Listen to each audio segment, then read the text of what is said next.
सभी आदरणीय जन और शिविर के प्रतिभागी मित्रों, लेखक के लिए ये बिल्कुल अपमानजनक नहीं होता है कि लोग उसको नहीं जानते हैं। भारत जैसे देश में लेखक को वाकई बहुत कम लोग जानते हैं।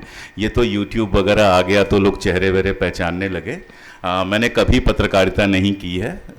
मैं यूट्यूब करता हूं तो उसको कुछ लोग पत्रकारिता कहते हैं, क्योंकि जो पत्रकार हैं वो आजकल शायद पत्रकारिता नहीं करते हैं, तो हम लोग जो करते हैं उसको पत्रकारिता मान लिया जाता है। और बाकी क्या है, बाकी सब जो है वो सामने है। मेरी किताब है उसने गांधी को क्यों मारा, और शायद इस विषय का चयन इसीलिए किया गया कि मुझे थोड़ी सुविधा रहेगी, जिस पर मैंने किताब लिखी है वो विषय मुझे मिल जाएगा। उसने गांधी को क्यों मारा, ये किताब जब मैं कर रहा था तो मेरे दिमाग में कई सवाल थे। पहला सवाल तो ये था कि उन्होंने लिखूं, क्योंकि एक व्यक्ति ने लिखा है। एक व्यक्ति ने तो नहीं मारा है, एक विचारधारा ने मारा है, एक समूह ने मारा है गांधी को। फिर हमारी हिंदी में क्या है, उन्होंने बड़ी इज्जत के साथ कहते हैं। जब किसी को इज्जत देनी होती है तो हम उन्होंने कहते हैं।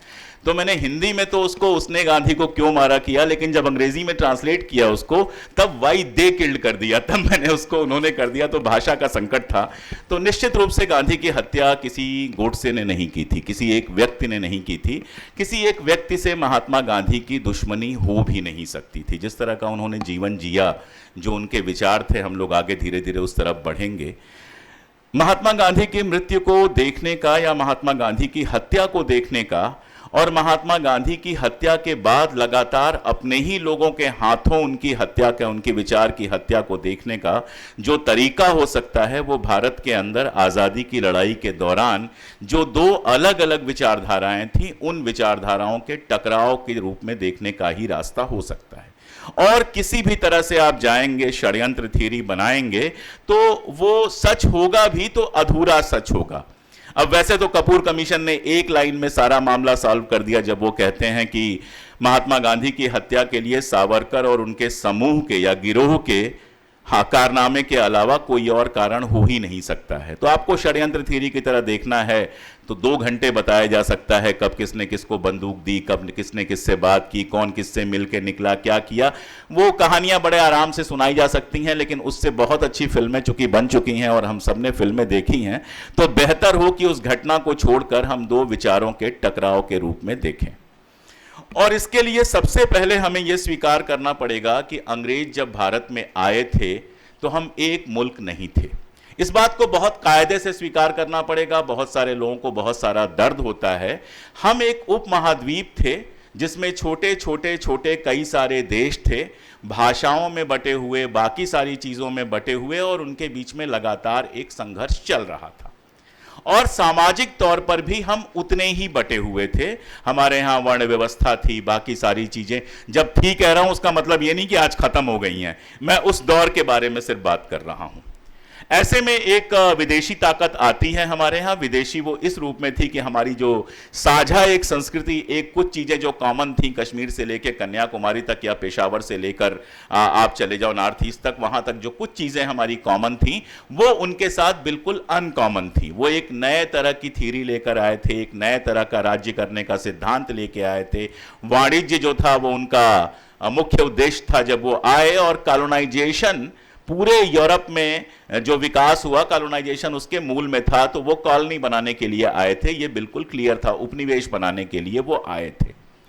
और 1857 से लेकर उसके पहले का जो इतिहास है वो अंग्रेजों के यहां पर कब्जे का इतिहास है। और 1857 के बाद असल में इंडिया एक विचार के रूप में विकसित होना शुरू होता है। 1857 में जो हमारा विद्रोह था, महान विद्रोह था, उसके लिए हृदय में पूरा सम्मान है। और काश वो सफल हो गया होता, ये भी कई बार मन में आता है। सावरकर की जो मैं सिर्फ एक बात के लिए इज्जत करता हूं, वो ये कि इंग्लैंड में रहते हुए उन्होंने 1857 का 50वां वर्ष न केवल मनाया, बल्कि 1857 पर एक किताब लिखी जो भले प्रोपेगेंडा की किताब है, लेकिन बेहद महत्वपूर्ण किताब है, सबको पढ़नी चाहिए। और उसमें बहुत सारी ऐसी चीजें हैं जो काम की हैं, और वो सावरकर देश के बहुत काम के हो सकते थे अगर वैसे ही होते तो। लेकिन 1857 की लड़ाई को जब आप देखेंगे तो आप एक और चीज महसूस करेंगे जो एक भारतीय के रूप में आपको कष्ट पहुंचा सकती है, लेकिन इतिहास के विद्यार्थी के रूप में आपको आगे बढ़ाती है, कि वो एक पिछड़ी हुई व्यवस्था और एक एडवांस व्यवस्था के बीच में लड़ाई थी। सिर्फ इसमें नहीं कि उनके पास एडवांस बंदूकें थी, एडवांस सेनाएं थी, दूरसंचार था, सिर्फ इतनी ही बात नहीं थी। हम एक ऐसी व्यवस्था को फिर से स्थापित करना चाह रहे थे जो दुनिया में अब धीरे धीरे नकारी जा रही थी। एक सामंती व्यवस्था को हम दोबारा स्थापित करने की कोशिश कर रहे थे। बहादुर शाह जफर को जब हम बनाते हैं, गद्दी पर बिठाते हैं, कहते हैं कि ये हमारे प्रतीक होंगे, तो एक उसका यह है कि हिंदू मुसलमान एकता का एक बड़े प्रतीक आपको दिखाई देता है कि ज्यादातर सैनिक हिंदू थे, लेकिन उन्होंने बहादुर शाह जफर को अपना नायक बनाकर पेश किया। लेकिन दूसरा यह समझ में आता है कि जो मुगल साम्राज्य पिछले 100 सालों में अपनी ही कमजोरियों, अपनी ही गलतियों और अपने ही पिछड़ेपन के चलते लगातार खत्म होता गया था, वो कैसे एक नए सपने का प्रतीक हो सकता था? वो एक नए सपने का प्रतीक हो ही नहीं सकता था। तो 1857 की जो जीत अंग्रेजों की है, वो एक आगे बढ़ी हुई अग्रिम व्यवस्था की, एक पिछड़ी व्यवस्था के ऊपर जीत थी। और वहां से ही यह विचार शुरू होता है। 1857 खत्म होता है, 10 साल 15 साल तो लल रहना ही था, 15 साल तो उस हार का दर्द और उस हार की समस्याएं रहनी ही थी, लेकिन 15-20 साल में फिर से सामाजिक आलोड़न शुरू होता है और धीरे धीरे आजादी की लड़ाई के लिए एक तरह का आप कह सकते हैं विचार विकसित होना शुरू होता है। और इस विचार में सबसे महत्वपूर्ण बात यह थी कि आजाद होने के बाद भारत कैसा होगा, हम कैसा भारत बनाएंगे। ये वो सपना था जिस पे अलग अलग विचारधाराएं अलग होती हैं। एक क्रांतिकारी विचारधारा थी महाराष्ट्र, जिसका एक शानदार केंद्र रहा है। वो क्रांतिकारी विचारधारा बम और बंदूक लेकर आई थी, हिंसा लेकर आई थी। बाद में उसने आयरलैंड और बाकी सारी जगहों पर जो हिंसक क्रांतियां हुई थीं, उन क्रांतियों से प्रेरणा भी ली। लेकिन उसके सपनों का भारत क्या था? उसके सपनों का भारत भगत सिंह के आने तक समझ में नहीं आता। चाहे वो अभिनव भारत संस्था हो, चाहे बंगाल के अनुशीलन आंदोलन हो, चाहे दूसरे आंदोलन हो, जब आप उनका लिटरेचर पढ़ते हैं, और यहां तक कि अंग्रेजों द्वारा जब्त किया हुआ जो लिटरेचर था, अब तो वो भी उपलब्ध है, वो सब जब आप पढ़ते हैं तो समझ में आता है कि अंग्रेजों को किसी तरह से हटाना था। उसके लिए भी कोई बहुत दीर्घकालिक योजना नहीं थी कि पहले इसको जीतेंगे, पहले उसको जीतेंगे, फिर उसको जीतेंगे, फिर वहां पहुंचेंगे और फिर दिल्ली पे कब्जा करेंगे। ऐसी कोई दीर्घकालिक योजना नहीं थी। सामने एक कलेक्टर दिख रहा है, बहुत ज्यादा परेशान करता है, उसको गोली मार दो। सामने एक इंस्पेक्टर दिख रहा है, वो बहुत ज्यादा अत्याचारी है, उसको गोली मार दो। या ये वाली जगह है, इसको बम से उड़ा दो, पैसों की जरूरत है तो यहां पर लूट लो। मैं कतई नहीं कह रहा हूं कि यह कोई निगेटिव आंदोलन था। उस आंदोलन के लिए भी मेरे मन में बहुत सम्मान है, लेकिन जो प्रश्न चिन्ह है उस आंदोलन पर, उसकी सारी वीरता, उसके सारे डेडिकेशन और सबके देशभक्ति के बावजूद जो प्रश्न चिन्ह है वो ये कि उसके पास भविष्य का कोई बड़ा सपना नहीं था। वो गुस्से से उपजा हुआ आंदोलन था युवाओं का, जो बहुत सहज है। गुस्सा आता ही है, किसी को भी इस तरह के दमन के सामने गुस्सा आएगा, लेकिन वो कुछ बड़ा नहीं सोच पा रहा था। कुछ को वामपंथ से प्रेरणा मिल रही थी, कुछ को और जगहों से प्रेरणा मिल रही थी, लेकिन चाहे आयरलैंड हो, चाहे इटली हो, इन जगहों की सामाजिक राजनीतिक परिस्थितियां भारत जैसे देश से बिल्कुल अलग थीं। इसलिए उन मॉडल्स को एज इट इज लागू कर पाना संभव नहीं था। भगत सिंह तक जाते जाते क्रांतिकारी आंदोलन का एक नजरिया पैदा होता है, जिसमें क्रांति का थोड़ा सा खाका आपके सामने आता है। क्रांति के बाद भारत किस तरह का होगा, जब वो कहते हैं कि अगर गोरे अंग्रेज चले जाएं, उनकी जगह काले अंग्रेज आ जाएं, तो बहुत कुछ बदलने वाला नहीं है। जब वो छात्रों और मजदूरों से अपील करते हैं संगठन बनाने की, और इसीलिए भगत सिंह पर जिस किताब पर मैं काम कर रहा हूं, मेरा निष्कर्ष यह है कि भगत सिंह अगर जीवित होते तो वो अहिंसा के रास्ते पर आते, लेकिन वो जब किताब आएगी तो उस पर बात होगी। एक आंदोलन ये चल रहा था, और दूसरा आंदोलन कांग्रेस का शुरू होता है 1885 में। अगर मैं साल सही बता रहा हूं तो 1885 में शुरू होता है। कांग्रेस के आंदोलन के 1885 वाले आंदोलन का मजाक उड़ाने की एक प्रवृत्ति हमारे देश में रही है, आजादी के पहले भी, आजादी के बाद भी, कि वो चिट्ठियों का कांग्रेस था और केवल चिट्ठियां लिखते थे और ये करते थे। इसको समझिए आप, पहली बार भारतीय परिवेश में, भारतीय राजनीति में आधुनिक तरीका अपनाया जाता है लोकतांत्रिक संघर्ष का। पिटीशन लिखना अपनी परेशानियों को क्रमबद्ध तरीके से लिखकर और शासन तक पहुंचा देना कि भाई ये परेशानियां हैं, यही पहला स्टेप हो सकता था। आज भी अगर कोई नई पॉलिटिकल पार्टी आपको बनाना हो तो आप सबसे पहले क्या करेंगे? एक क्षेत्र चुनेंगे, मान लीजिए विदर्भ आपने चुन लिया। विदर्भ की समस्याओं को आप देखेंगे कि आपकी प्रायोरिटी में क्या समस्याएं हैं और उन समस्याओं पे संघर्ष करना शुरू करेंगे। कोई आरटीआई लगाएगा, कोई डीएम को ज्ञापन देगा, कोई मंत्री को ज्ञापन देगा, छोटे छोटे जुलूस निकालेंगे। ऐसे ही तो होगा। अनलेस आपको आम आदमी पार्टी ना बनानी हो जिसके लिए पैसा और बाकी सारा कुछ पहले ही तैयार हो, वो आपको करना है तो बात अलग है। फिर दिल्ली में जो हुआ वो आप कर सकते हैं और सरकार बदल सकते हैं। लेकिन अगर आपको एक पॉलिटिकल पार्टी बनानी है तो यही तरीका होता है। और 1885 में वो पॉलिटिकल पार्टी बनाने का प्रोसेस शुरू होता है, नोइंगली या अननोइंगली। मैं ये भी नहीं कह रहा हूं कि सब कुछ प्लान करके किया गया था, लेकिन वो चल उसी राह पर रहा था। और इसीलिए आप देखते हैं कि उसमें लिबरल अंग्रेजों का भी हमको शुरू में साथ मिलता है। गांधी आकर, और ये मुझे यहां बताने की जरूरत नहीं है, मुझसे बहुत ज्यादा गांधी को जानने वाले लोग यहां बैठे हैं, तो मुझे बताने की जरूरत नहीं है कि गांधी इस एलीट मूवमेंट को जनता के बीच लेकर जाते हैं। लेकिन सिर्फ इतना ही सच तो नहीं है कि जनता के बीच लेकर जाते हैं, जनता के बीच कोई और लेकर क्यों नहीं जा सका? क्या उनके पहले के जो नेता थे वो कम योग्य थे, कम पढ़े लिखे थे, कम समर्पित थे? बिल्कुल नहीं। गोपाल कृष्ण गोखले को तो वो अपना नेता समझते थे। गोपाल कृष्ण गोखले जब साउथ अफ्रीका जाते हैं या यहां पर जब आते हैं, पुणे में गोखले साहब से मिलते हैं, तिलक साहब से मिलते हैं, इन लोगों को गांधी अपना नेता समझते थे। लेकिन गांधी वो क्यों कर पाए जो बाकी लोग नहीं कर पाए? मैं सिर्फ 3 चीजें, रास्ते में भी कल आपसे बात कर रहा था कि गांधीवाद कोई सेमेटिक धर्म नहीं है। गांधीवाद के अलावा जो विचारधाराएं हैं, जैसे वामपंथी आप देख लीजिए, एक किताब की विचारधारा है, पूंजी से आगे पीछे नहीं होते हैं, पूंजी के अंदर आपको जितनी बहस करनी है कर लीजिए। गांधी ने कोई पूंजी नहीं लिखी।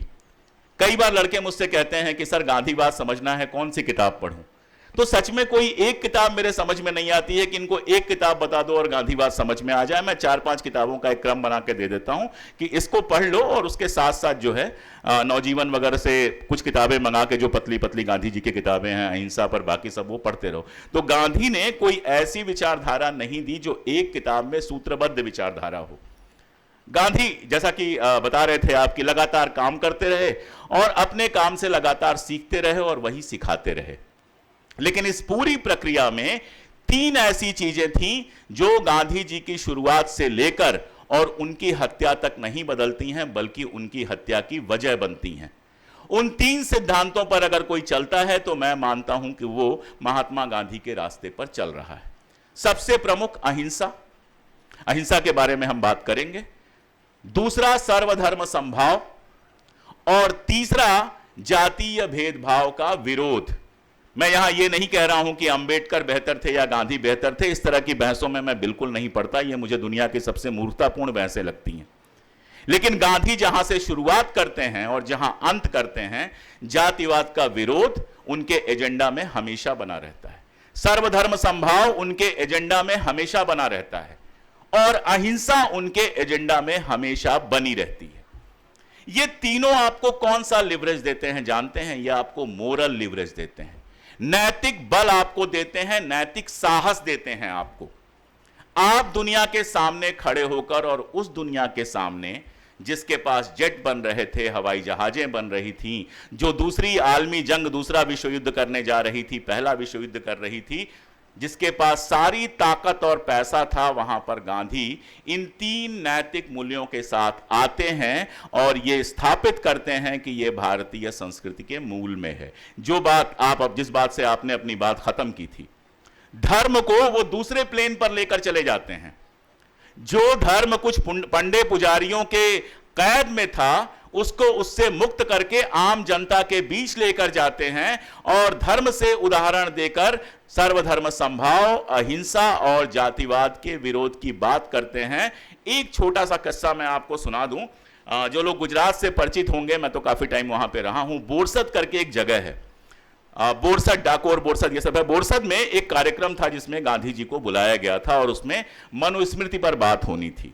बापू जा नहीं पाए, मेरे ख्याल से 1920-21 की बात थी ये, वो जा नहीं पाए, लेकिन उन्होंने एक पत्र लिखा और उस पत्र में लिखा कि पहले तो मनुस्मृति में ज्यादातर जो चीजें हैं वो क्षेपित हैं, बाद में जोड़ी गई हैं। और दूसरी बात कि अगर ओरिजिनली भी कोई किताब ये कहती है कि शूद्रों के साथ और स्त्रियों के साथ खराब व्यवहार किया जाना चाहिए, दोयम दर्जे का व्यवहार किया जाना चाहिए, तो हमें उसको मानने की बाध्यता नहीं है। आप सोचिए, एक धार्मिक ग्रंथ को वो नकारते नहीं है, लेकिन धार्मिक ग्रंथ को भी कितना स्वीकार करना है और कितना नहीं स्वीकार करना है, इसके नैतिक मूल्य तय करते हैं। और उन नैतिक मूल्यों में दोनों चीजों को वो डालते हैं, स्त्रियों के सम्मान को भी डालते हैं, दलितों के सम्मान को भी डालते हैं। तब अछूत कहते थे। एक बहस ये भी है कि गांधी जी हरिजन कहते थे, ये गलत था, अपमान था, दलित कहना चाहिए। मैं सिर्फ एक लाइन कहता हूं कि तब अछूत कहा जाता था। बाबा साहब भी अपनी राइटिंग्स में अछूत लिखते हैं, तो हरिजन अछूत से तो बेहतर है ही। तो उस समय जो उन्होंने किया, वो इन तीन चीजों पर लगातार अड़े रहने और टिके रहने का काम किया। और जब इन तीन मूल्यों को लेकर वो जनता के बीच में जाते हैं, तो जनता को थियरी की जरूरत नहीं होती है। जनता में जाकर आप थियरी देते हैं, जनता में जाकर आप बड़े बड़े सिद्धांत देते हैं, जनता तालियां बजाती है, जनता आपका सम्मान करती है, कहती है बहुत पढ़े लिखे आदमी हैं, आपके साथ नहीं आती है। एक सेकंड।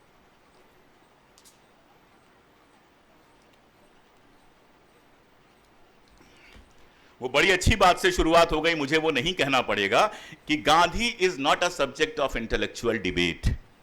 कई बार हम लोगों को, हमारे जैसे लोगों को गलतियों से यूनिवर्सिटीज में बुला लिया जाता है, जहां बड़े बड़े गांधीलॉजिस्ट आ जाते हैं, तो मैं वहां चुपचाप एक कोने में बैठा रहता हूं और चला आता हूं। मैं जानता हूं कि इसमें जो 5-10 हजार रुपए मुझे मिलेंगे, इससे ज्यादा मैं यहां से कुछ लेकर नहीं जा पाऊंगा, क्योंकि गांधी डिबेट की चीज है ही नहीं।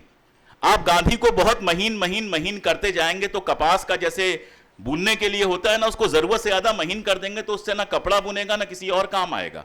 वो थोड़ा मोटा ही खुरदुरा अच्छा है, तभी आप उसको बुन पाएंगे। तभी जिन्होंने चरखा चलाया वो इस बात को जानते हैं कि अगर बत्ती ज्यादा पतली कर देंगे तो वो बुनी ही नहीं जाएगी। गांधी को ज्यादा पतला आप कर देंगे तो आप उनको गुन ही नहीं पाएंगे, उनको बुन ही नहीं पाएंगे। गांधी मार्ग के कर्मदर्शक सिद्धांत देते हैं, कर्म के मार्गदर्शक सिद्धांत देते हैं। इसीलिए वो कहते हैं, एक बार एक जगह बहुत मजेदार है, किसी ने कहा कि गांधी जी आपने पहले तो ये कहा था, आज आप ये कह रहे हैं। तो गांधी जी कहते हैं कि अगर कल की बात और आज की बात में देखना हो तो आज की बात पर भरोसा करो, उसको सही मानो, और अगर आज की बात भी गड़बड़ लग रही हो तो जो मैं कर रहा हूं उसको सही मानो।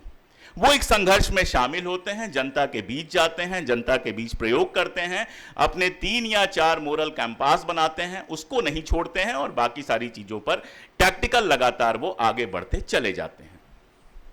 और इस तरह से आजादी की लड़ाई में एक दूसरी विचारधारा शामिल होती है, एक नया आइडिया ऑफ इंडिया आता है, जिसके पास आजाद भारत का सपना है, जो सामाजिक और राजनीतिक दोनों संघर्ष की बात करता है, स्त्रियों की मुक्ति की बात करता है, वैसी नहीं जैसी फेमिनिज्म में है। फेमिनिज्म में स्त्रियों की मुक्ति बहुत बेहतर और बहुत दूसरे लेवल पर है, लेकिन कम से कम यहां पर स्त्रियों की मुक्ति की शुरुआत होनी शुरू होती है, उस पर बात होनी शुरू होती है, औरतों को घर से बाहर निकलने की बात की जाती है।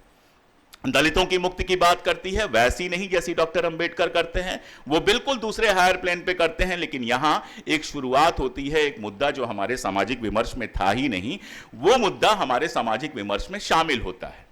अहिंसा की बात होती है और सर्वधर्म संभाव की बात होती है, जिसको मैं बड़े गर्व से इंडियन सेकुलरिज्म कहता हूं। यह सेकुलरिज्म का ऐसा सिद्धांत है जो हमारा देशी सिद्धांत है, जिसका ना फ्रांस के सेकुलरिज्म से कोई लेना देना है, ना मॉस्को के सेकुलरिज्म से कोई लेना देना है। यह हमारा अपना सेकुलरिज्म है, जो भारत में था, गांधी ला के नहीं देते हैं, जो भारत में हमेशा से था, गांधी उसकी पहचान करते हैं। जो लोग पुराने लोग होंगे वो जानते हैं, माह मुहर्रम चल रहा है, ये आशुरा मेरे ख्याल से कल या परसों है, और मैं इसी महीने में पैदा हुआ था। तो जिस दिन पैदा हुआ, एक दिन बाद मेरे दरवाजे पर ताजिया आता है, और वो हम लोग का पैर के अंगूठे से उसको छुलाया जाता है, वो हमारे यहां होता है, तो वो छुलाया गया। वो उतना ही पवित्र था जितना कि जो हमारे यहां डी बाबा बने थे वहां ले जाकर मुझे छुलाया गया होगा। तो ये सेकुलरिज्म समाज में था, गांधी लेके नहीं आए थे, गांधी ने उसको पहचाना और पहचान कर प्रमोट किया। यहां मैं आपको एक और बात बता दूं, भाषा वगैरह का बहुत बवाल चल रहा है। एक किस्सा आता है कि सरदार पटेल ने एक बार गांधी जी से कहा कि मुसलमानों के साथ एकता कैसे होगी, बहुत शुरू की बात है।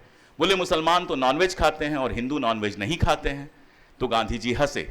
गांधी जी ने कहा कि अब तक तुमने भारत का दौरा नहीं किया है, अब तक तुम गुजरात में ही रहे हो, और गुजरात में चूंकि जैन दर्शन बहुत ज्यादा प्रभावी है इसलिए यहां पर मांसाहार नहीं होता है, लेकिन भारत के दूसरे प्रांतों में जाओगे तो हिंदू भी मांसाहार करते हैं। और बाद में पटेल को इसका एहसास हुआ होगा जब बाकी जगहों पर वो गए। तो ये सेकुलरिज्म था हमारे यहां, अपने अपने बंद कमरों में हम देख नहीं पा रहे थे, जो गांधी लेकर आते हैं और उसको मेन स्ट्रीम में शामिल कर देते हैं, उसको आइडिया ऑफ इंडिया में शामिल कर देते हैं कि जो भारत हमारा बनेगा वहां कोई आपको ना पूजा करने से रोकेगा, ना नमाज करने से रोकेगा, ना आपको कुछ और करने से रोकेगा। बेहतर यही होगा कि यह सब आप अपने घर में करें। इसीलिए अपनी तालीम की जब वो बात करते हैं, शिक्षा नीति की बात करते हैं, तो धार्मिक शिक्षा की बात नहीं करते हैं। कहते हैं धार्मिक शिक्षा आप अपने घर में ले लो। विद्यालय में जो शिक्षा होगी वो सर्वधर्म संभाव की शिक्षा होगी, वो सेकुलरिज्म की शिक्षा होगी, ताकि जो हमारा नागरिक तैयार हो, जो हमारी अगली अगली और उसकी अगली पीढ़ी तैयार हो, उसके लिए धर्म घर में रखने वाली चीज हो, गर्व करने वाली चीज हो, लेकिन घर में रखने वाली चीज हो और नफरत की चीज ना बने। आज हमारे समय में सबसे बड़ा धार्मिक कौन है? जो बाकी धर्मों से नफरत करता है, जो मुसलमानों को, ईसाइयों को, सिखों को जितना जोर से गाली देगा वो उतना बड़ा देशभक्त भी होगा और उतना बड़ा धार्मिक भी माना जाएगा। गांधी इसका एक प्रतिलोम खड़ा करते हैं कि सबसे प्रेम करते हुए भी अपने धर्म के प्रति हम सुदृढ़ रह सकते हैं।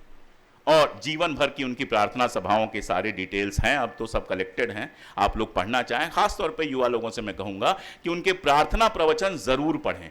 हो सकता है थोड़ा बोर हो सकता है थोड़ा आपको लगे क्या एक ही बात दोहरा रहे हैं, लेकिन आज के समय को सामने रख के पढ़िए, आपको समझ में आएगा कि उन प्रार्थना प्रवचनों में आसान शब्दों में तमाम धर्मों से उदाहरण लेकर वो किस तरह से इंडियन सेकुलरिज्म की थ्योरी को आगे बढ़ा रहे हैं, बिना ये क्लेम किए हुए कि मैंने ये थ्योरी दी है। गांधी ने कभी क्लेम नहीं किया कि मैंने ये थ्योरी दी है। ये सब काम छोटे मोटे लेखकों का होता है जो दावे करते रहते हैं। खैर, तो ये एक आइडिया ऑफ इंडिया लेके आते हैं और कांग्रेस को एक अखिल भारतीय संगठन में वो बदल देते हैं। और ये अखिल भारतीय संगठन न तो मराठी ब्राह्मणों का होता है, न यूपी के ब्राह्मणों का होता है, न राजस्थान के राजपूतों का होता है, ना ही किसी एक वर्ग का होता है। ये एक ऐसा आंदोलन होता है जिसमें हर कोई शामिल है, हर जाति हर धर्म के लोग शामिल है, यानी सच्चे अर्थों में यह एक अखिल भारतीय संगठन बनता है।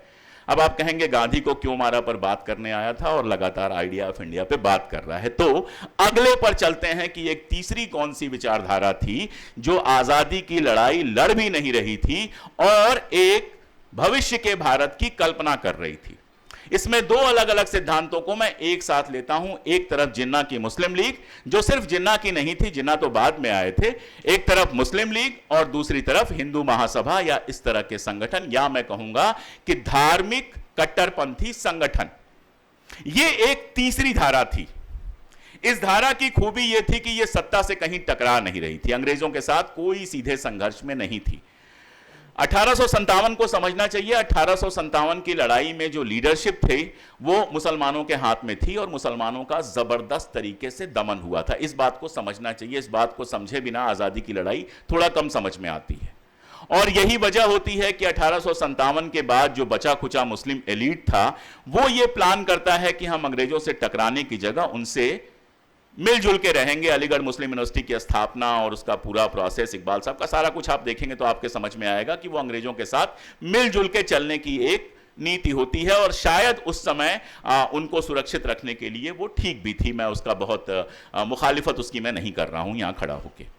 लेकिन आगे का समय आते आते, यानी 20वीं सदी की शुरुआत आते आते, पूरे देश में एक ये विचारधारा के रूप में आप कह सकते हैं या फिर कह सकते हैं एक धार्मिक कट्टरपंथ के रूप में ये उभरता है। जो भी बात करनी है आप मुझे ब्रेक दे दीजिए, फिर कर लीजिए प्लीज। मैं डिस्टर्ब हो जाता हूं, उतना अच्छा वक्ता नहीं हूं मैं। तो एक तरफ मुस्लिम कट्टरपंथ था जो कहीं ना कहीं ये सपना देख रहा था कि एक इस्लामिक नेशन होना चाहिए। दूसरी तरफ हिंदू राष्ट्र की अवधारणा आती है। अच्छा, इस्लामिक कट्टरपंथ में भी ना देखिए दो तरह की विचारधाराएं थी, उसको भी बहुत रंग नहीं देना चाहिए। एक बड़ी प्रसिद्ध बहस है देवबंदी साहब के बीच में और इकबाल साहब के बीच में। जिसमें इकबाल साहब कहते हैं कि मुसलमान जो है वो किसी और कौम के साथ नहीं रह सकता है। एक किताब मैं और आपको बताऊंगा, एस इरफान हबीब साहब की एक किताब आई है, अंग्रेजी में भी है, हिंदी में भी है और मेरे ख्याल से मराठी में भी जल्दी ही आ जाएगी, भारतीय राष्ट्रवाद, इंडियन नेशनलिज्म।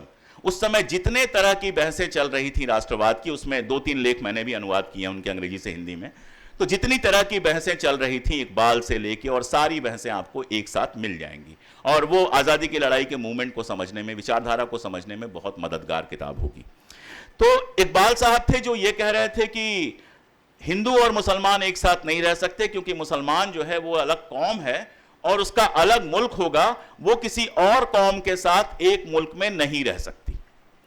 और इसका जवाब भी इस्लामिक विद्वान ही दे रहे थे, उसी कुरान में से ढूंढ के, कि ऐसी कोई पाबंदी नहीं है, हिंदुस्तान के अंदर दोनों कौमें रह सकती हैं। आप मौलाना अबुल कलाम आजाद से तो परिचित हैं ही।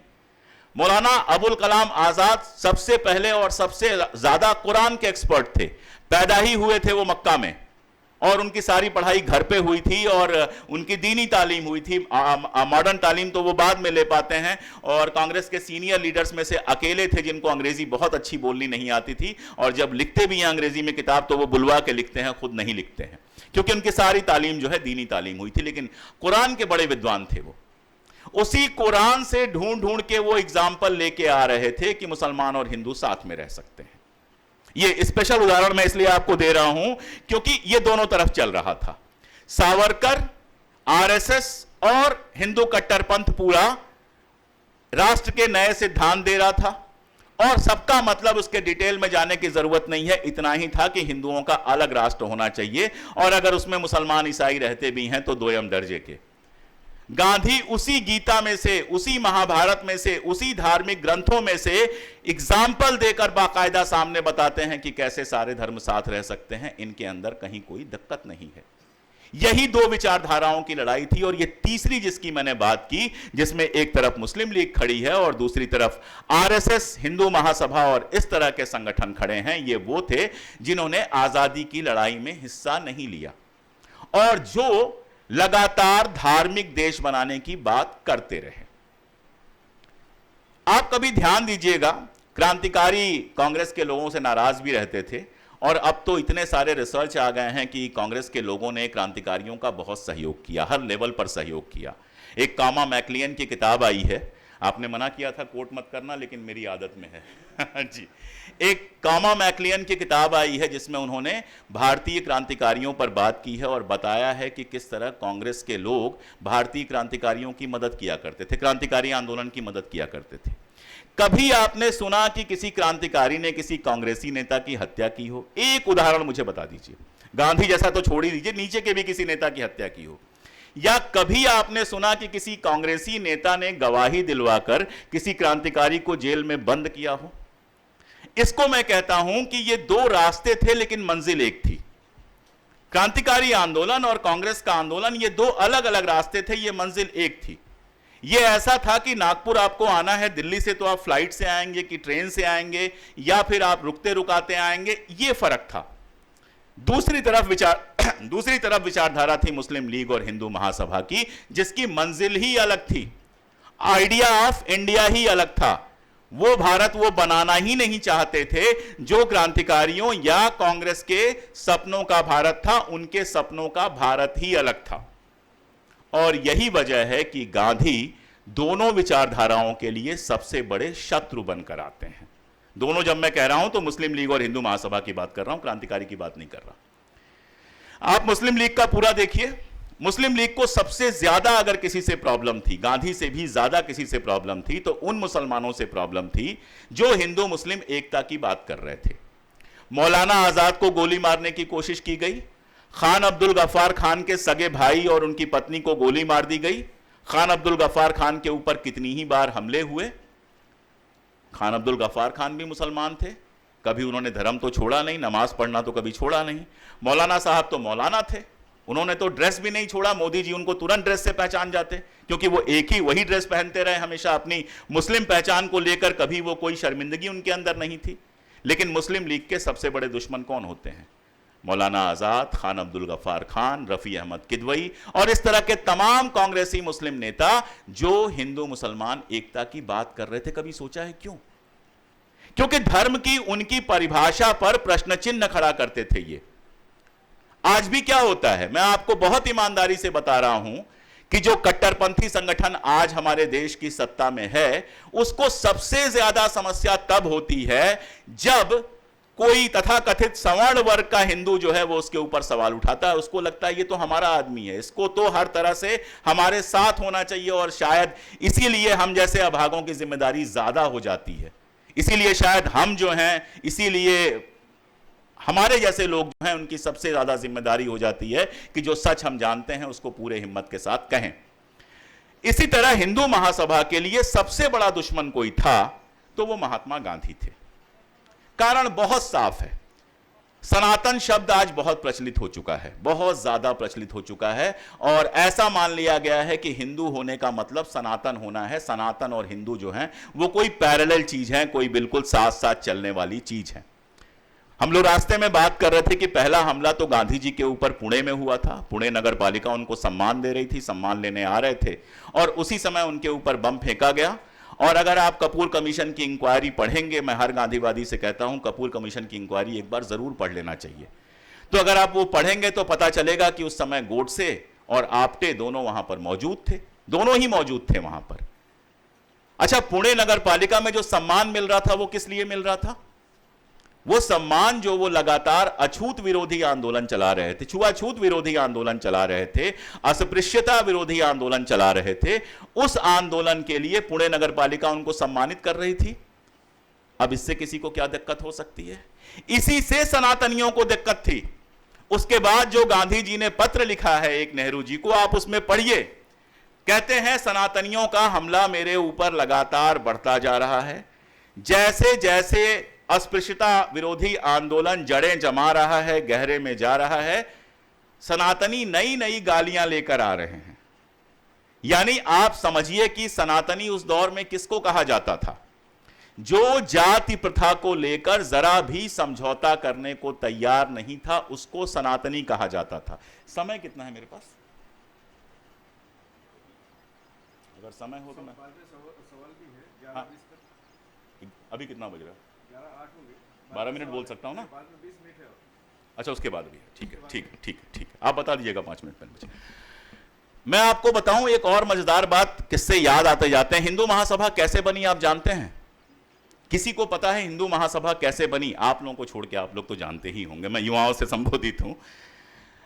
जब जी बहुत बाद में, वो बहुत बाद की बात है। शुरू में हिंदू सभा, मैं सुना लेता हूं कहानी। हुआ यह कि सेंसस होना जब शुरू होता है तो सेंसस में यह डिमांड उठती है, एक बार हिंदू सभाएं बननी छोटी छोटी शुरू हो गई थी। सेंसस में यह डिमांड बनती है कि दलितों को अलग से गिना जाए, अछूत ही कहते थे उस समय, अछूतों को अलग से गिना जाए, और जो हिंदू हैं उसमें तथाकथित जो खुद को सवर्ण कहते हैं उनको ही गिना जाए। यह मांग जो होती है मुसलमानों द्वारा ही शुरू होती है। इस मांग का मतलब क्या था? संख्या बल आपका जरा सा रह जाता, 15%, अछूत एक दूसरे नंबर की संख्या बन के पैदा होता और सबसे बड़ी संख्या मुसलमानों की पैदा हो जाती। 1911, 12, 20 के बीच का जो समय है वो सुविधाओं के छीनने बांटने का समय है। तो जिसकी संख्या जितनी ज्यादा होती वो उतनी ज्यादा सुविधाएं लेकर आता। वो समय है जब छोटी छोटी हिंदू सभाएं थी, अचानक एक साथ मिलती हैं और वो भारतीय हिंदू सभा में, अखिल भारतीय हिंदू महासभा में तब्दील होती हैं। तब तक वो पॉलिटिकल पार्टी नहीं थी। अखिल भारतीय हिंदू महासभा की दूसरी मीटिंग में यह प्रस्ताव किया जाता है कि क्या अछूतों को मंदिर के अंदर प्रवेश दिया जाए, और प्रस्तावक के अलावा कोई इस बात के लिए तैयार नहीं होता है कि अछूतों को मंदिर के दरवाजे पर भी किया जाए। इस बात पर वो मुतमईन है कि अछूतों को हिंदुओं के साथ गिना जाए ताकि हमारी संख्या बड़ी दिखाई दे, ताकि हम बहुसंख्यक दिखाई दें, लेकिन मंदिर के अंदर आने के लिए कतई वो अलाउ नहीं करते हैं। ये सनातनी लोग थे, उनको उस जमाने में सनातनी कहा जाता था। आप उस दौर की कोई भी किताब पढ़िए और दोबारा जब सनातन शब्द लाया जा रहा है तो दरअसल उसको ऐसे ही लाया जा रहा है कि हिंदू धर्म को उसकी सभी रूढ़िगत मूल्य मान्यताओं के साथ जो स्वीकार करता है, हिंदू धर्म में सुधार का जो कोई भी स्कोप नहीं देखता है, उसको सनातनी कहा जाएगा। और मैं यहां बैठे मित्रों से यह शेयर करूं कि गांधी जी की पहली लड़ाई उन्हीं सनातनियों के साथ थी। और गांधी जी के ऊपर हमले का अगर अफ्रीका को छोड़ दें, 2 हमले अफ्रीका में हुए थे, उनको छोड़ दें, तो भारत के अंदर जो भी हमले उनके ऊपर हुए हैं, इन्हीं सनातनियों ने किए हैं। क्यों? क्योंकि हिंदू धर्म का जो दर्शन वो लेकर जा रहे थे, हिंदू धर्म का जो स्वरूप वो लेकर जा रहे थे, गांधी उसके सामने हिंदू धर्म का विराट स्वरूप खड़ा कर दे रहे थे। गांधी उसके सामने हिंदू धर्म का एक आधुनिक स्वरूप पैदा कर रहे थे। यह सुनकर बहुत लोगों को आश्चर्य हो सकता है कि गांधी और आधुनिक, लेकिन मैं पूरे विश्वास के साथ और पूरे आत्मसम्मान के साथ यह बात कहना चाहता हूं कि गांधी न केवल हिंदू धर्म का बल्कि भारतीय समाज का एक आधुनिक विकल्प लेकर सामने आते हैं। और इसी वजह से जनता ऑक्सफोर्ड से पढ़े हुए जवाहरलाल नेहरू से लेकर और गांव में रहने वाले व्यक्ति तक जनता उनके साथ खड़ी होती है। कभी आपने सोचा है कि गांधी ने नेहरू को अपना उत्तराधिकारी क्यों बनाया? कोई आपको दोनों में साम्य दिखाई देता है? क्योंकि गांधी का स्वाभाविक जो अगला कदम था वो नेहरू थे। गांधी के बिना नेहरू नहीं हो सकते। आप गांधी को काट दीजिए, नेहरू के लिए जगह ही नहीं बचती है। या तो नेहरू कम्युनिस्ट हो जाते या अपनी बाप की तरह वकालत करते रहते, और कोई रास्ता था ही नहीं जिससे नेहरू आजादी की लड़ाई में शामिल हो पाते। गांधी ने वो बड़ा बेस तैयार किया जिसमें पटना के डॉक्टर राजेंद्र प्रसाद, बेहद उस जमाने के मकबूल वकील, रोज शराब और सिगरेट पीने वाले, ब्रिज खेलने वाले सरदार पटेल, इंग्लैंड से पढ़ के आए जिन्होंने कभी देखा नहीं था गांव कैसा होता है, वो जवाहरलाल नेहरू, मक्का में पैदा हुए दीनी तालीम लेने वाले मौलाना अबुल कलाम आजाद, और कितने नाम मैं गिनाऊं। ये जो वास्ट भारतीय प्रतिनिधि हैं, अलग अलग तरह के भारत के प्रतिनिधि हैं, इन सब के लिए एक कॉमन रास्ता तैयार करते हैं महात्मा गांधी, जो सावरकर के लिए, जो हिंदू महासभा के लिए और उनके सपनों के लिए सबसे बड़ा रोड़ा है। एक बार सावरकर ने अपने बड़े भाई को एक पत्र लिखा, और उस समय दोनों लोग कष्ट में थे। जेल में थे तो कष्ट नहीं था ऐसा कहना अमानवीयता होगा। जेल में थे और कष्ट झेला। माफी वाफी पे बात बाद में कभी कर लेंगे। उसमें उन्होंने लिखा कि आज के कष्ट मैं इसलिए झेल लेता हूं कि मैं जानता हूं कि इस समय को सावरकर के समय के रूप में याद किया जाएगा। हम सब जानते हैं कि उस समय को गांधी के समय के रूप में याद किया जाता है। यह उदाहरण मैं बार बार इसलिए नहीं देता हूं कि मुझे सावरकर को छोटा दिखाना, मेरी कोई निजी दुश्मनी नहीं है। अगर कोई मुझसे पूछे तो मैं कहता हूं कि काश वो फ्रांस में भागने में सफल हो गए होते तो शायद हमारे लिए आदर्श के रूप में आते, क्योंकि गजब के टैलेंटेड आदमी थे भाई। उतना टैलेंटेड आदमी शायद आजादी की लड़ाई के आंदोलन में 2-4 लोग ही थे। डॉक्टर अंबेडकर हो सकते हैं, गांधी हो सकते हैं, लेकिन टैलेंट का जब सत्यानाश होता है तो वो सबसे ज्यादा खतरनाक होता है। खैर, तो गांधी के समय और सावरकर के समय के बीच में यह संघर्ष था, एक पूरा संघर्ष था भारत को एक धार्मिक देश में तब्दील करने का, एक पिछड़े हुए देश में तब्दील करने का। किसी ने फलस्तीन और इजराइल का नाम लिया, शायद आपने लिया था फलस्तीन और इजराइल का नाम। आप देखिए 1946 में गांधी फलस्तीन के फेवर में वक्तव्य देते हैं। बाल्फोर मेरे ख्याल से 1920 या 21 में आया था, 46 में पहला वहां पर आवर्जन शुरू होता है और महात्मा गांधी फलस्तीन पे बोलते हैं। हिटलर को चिट्ठी लिखते हैं सेकेंड वर्ल्ड वॉर में, और लगातार भारत छोड़ो आंदोलन का जो उन्वान वो करते हैं, उस समय की उनकी चिट्ठियां आप पढ़िए, वो आजादी को किस तरह से और अहिंसा को किस तरह से देख रहे थे। और इन सब को आप जोड़िए तो समझ में आता है कि वो एक आधुनिक भारत की परिकल्पना कर रहे थे, जो हमारे संविधान में एक हद तक परिलक्षित होता है बाद में जाकर। और उसी के सामने आप सावरकर को पढ़ लीजिए तो समझ में आता है कि वो किस तरह के भारत का स्वप्न देख रहे थे। और इसीलिए उस तरह के भारत के स्वप्न के लिए दंगे जरूरी थे, और इस तरह के भारत के स्वप्न के लिए दंगे रुकवाने के लिए नोआखली जैसा प्रयास जरूरी था। ये इन दो चीजों के बीच में संघर्ष था। ये जान लेने और जान देने के बीच का संघर्ष था। वो तो आप लोग जानते ही होंगे कि गांधी जी कहते हैं कि जैसे हिंसा का सिद्धांत मानने वालों को मारने की कला, हत्या की कला सीखना जरूरी होता है, वैसे ही अहिंसा का सिद्धांत मानने वालों को मरने की कला, द आर्ट ऑफ डाइंग, सीखना जरूरी होता है। और फिर वो कहते हैं कि मरने की कला जीवन की कला की कोरोलरी के रूप में आपके सामने आती है। यानी जब आप जिंदगी को पूरी ताकत और ईमानदारी के साथ जीना सीख जाते हो तो मरने से आपका डर खत्म हो जाता है और मरने की कला आती है। एक तरफ यह सिद्धांत है, एक तरफ यह सिद्धांत है जो जेल में जाता है और कहता है मैं किसी तरह का कोई जमानत नहीं मांगूंगा, जो अपने बेटे के लिए कहता है कि सबसे कड़ी से कड़ी जो सजा हो वो दीजिए।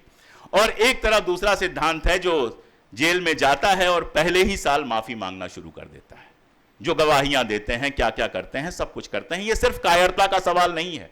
इस बात को बहुत गौर से समझिए कि यह सिर्फ व्यक्तिगत कायरता या व्यक्तिगत वीरता का सवाल नहीं है।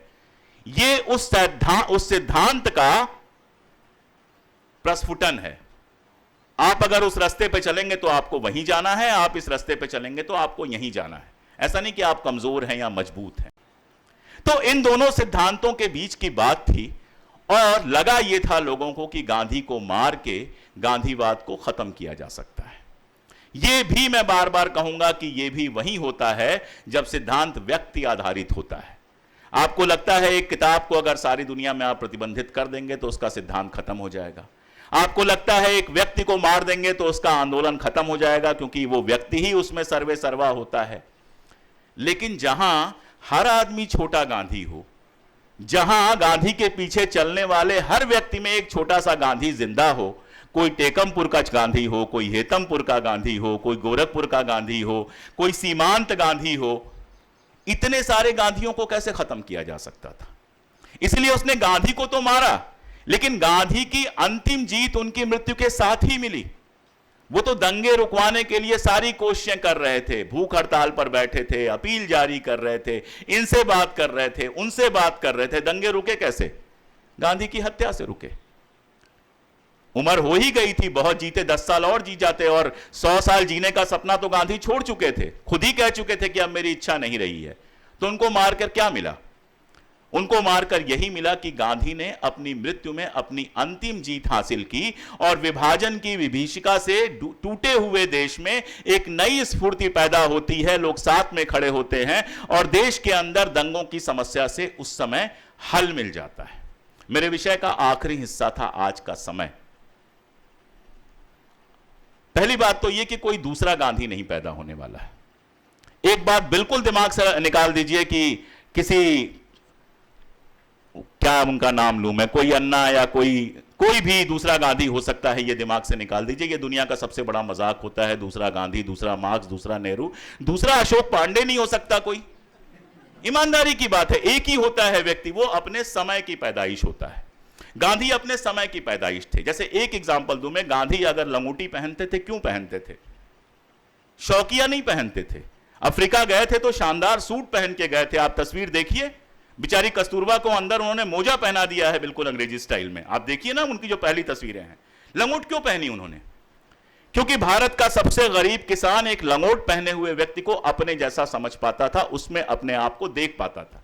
आज अगर आप लंगोट पहन के गांधी बनेंगे तो यह मूर्खता होगी, क्योंकि आज भारत का सबसे गरीब किसान भी पजामा कुर्ता या धोती कुर्ता तो पहन ही लेता है, भले एक या दो जोड़ी हो उसके पास। तो गांधी बनने के लिए गांधी जैसा नाटक करने की जरूरत नहीं है।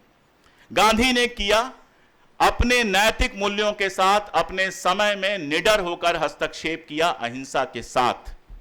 हमारे समय में गांधी के रास्ते पे चलने का एक ही अर्थ हो सकता है, इन मोरल वैल्यूज के साथ, इन नैतिक मूल्यों के साथ, बिना डरे, बिना हिचके, बिना जेल से डरे, बिना हत्या से डरे, बिना गरीबी से डरे, बिना ईडी, सीबीआई, इनकम टैक्स से डरे, अगर आप अपने मूल्यों के साथ, सत्य के साथ खड़े हो सकते हो तो आप गांधी के सिपाही हो, चाहे आप खादी पहनते हो, चाहे जीन्स पहनते हो, चाहे जो पहनते हो। और अगर आप सबसे अच्छी खादी पहनकर, सबसे अच्छे चमड़े के जूते पहनकर और सबसे ज्यादा गांधी गांधी रटते हुए अंदर से डरे हुए हो, जो सच आपको लगता है वो सच बोलने में और उसके रास्ते पर चलने से आपको भय लगता है, अगर ईडी, सीबीआई, इनकम टैक्स का नाम सुन के आपको रात की नींद नहीं आती है, तो आप कांग्रेस के नेता हो सकते हो, आप शरद पवार के नेता हो सकते हो, आप इनके नेता हो सकते हो, आप किसी संस्था के अध्यक्ष भी हो सकते हो, गांधी के रास्ते पर नहीं चल सकते हो। और याद रखो, आपको कोई नहीं मारेगा, क्योंकि आप इतने महत्वपूर्ण नहीं हो कि आपको मारा जाए। गांधी इतने महत्वपूर्ण थे कि उनको मारा गया। और अगर वाकई आप इतने महत्वपूर्ण हो जाते हो कि आपको मार दिया जाता है, तो अपनी मृत्यु में आप अपनी अंतिम जीत हासिल करोगे, जैसे गांधी ने हासिल की थी। मैं कोई बड़ी बातें नहीं कर रहा हूं, लेकिन हमारे बीच से अगर हम मरने की ये कला सीख पाएंगे, जो जीने की कला की कोरोलरी के रूप में आता है, उपबंध के रूप में आता है, यानी पहले जीने की कला सीखनी है अपने मूल्यों पर चलते हुए, और उसके बाद वो भय हमारे भीतर से जाएगा कि कोई हमसे कुछ छीन लेगा, कोई हमें मार देगा। उस रास्ते पर मैं नहीं कह रहा हूं कि वहां तक पहुंच जाओ, ना मैं ये दावा कर रहा हूं कि मैं वहां तक पहुंच गया हूं, ये फिर एक जड़ मूर्खता होगी। लेकिन अगर उस रास्ते पर 2 कदम हम बढ़ा पाते हैं पूरी हिम्मत के साथ, तो हम गांधी के साथ हैं। और वो 3 मूल्य मैं दोहराकर अपनी बात करूंगा। वो 3 मूल्य आज के समय में उतने ही महत्वपूर्ण हैं और शायद हमेशा भारत जैसे देश में महत्वपूर्ण रहेंगे। अहिंसा, और अहिंसा कभी कमजोर की अहिंसा नहीं होती है।